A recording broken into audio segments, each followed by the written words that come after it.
सरकारी जागिर खान मिनिमम कति पढ्नु पर्यो त 12 कक्षासम्म त पढ्नै पर्यो। जागिर खान पनि यति कक्षा पास गरेको हुन पर्ने भन्छ अनि पढेको छैन लड्नु पनि भन्नाले जागिर खान फारम पनि भर्न पाउँदैन। पढ्नु चाहिँ पर्यो, के गर्नु पर्यो? पढ्नु चाहिँ पर्यो। पढ्यौ अब अहिले 8 कक्षामा छौ तिमीहरू, पछि 9 मा जान्छौ, त्यसपछि 10 मा जान्छौ, 10 मा एसिड दिन्छौ, त्यसपछि 11 जान्छौ, 12 जान्छौ, +2 भन्छ त्यसलाई। +2 पछि पनि सरकारी जागिरको लागि लड्न पाइन्छ।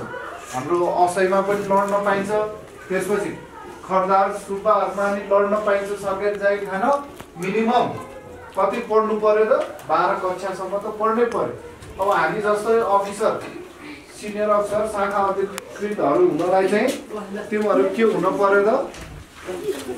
ब्याचलरसम्म पढ्नु पर्यो होला। जस्तै कठिनाइ भए तापनि समय निकालेर चाहिँ तिमीहरूले के गर्नु पर्यो? आफ्नो पढाइलाई चाहिँ ध्यान दिएर हरेक विषय पास भएर कक्षा उत्तीर्ण भएर चाहिँ पढाइलाई चाहिँ के गर्नु पर्यो? कन्टिन्यू गर्नु पर्यो। अब यहाँ देखिरहेको छ उहाँले पनि युनिफर्म लगाइरहेको छु, मैले पनि युनिफर्म लगाइरहेको छु। यो युनिफर्म लाउन अहिले खोलेर दिल खोलेर नभने नि इच्छा त होला नि, छैन हो? त्यस्तो इच्छा भएकोहरूले के गर्नु पर्यो? फेरि जागिर खान पनि यति कक्षा पास गरेको हुन पर्ने भन्छ अनि पढेको छैन लड्नु पनि भन्नाले जागिर खान फारम पनि भर्न पाउँदैन।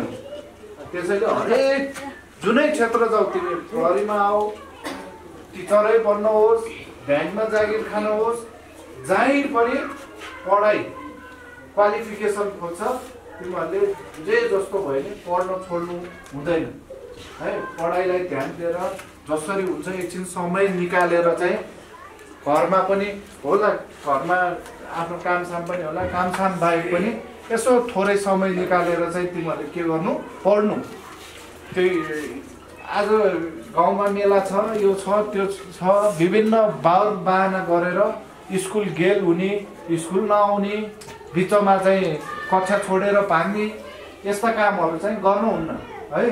तिमीहरू जीवनमा होला त सबैको एम, कोही डक्टर बन्छु भन्ने होला, कोही नर्स बन्छु भन्ने होला, कोही वडा कार्यालयमा जागिर खान्छु भन्ने विभिन्न लक्ष्य होला नि तिमीहरूको, छैन?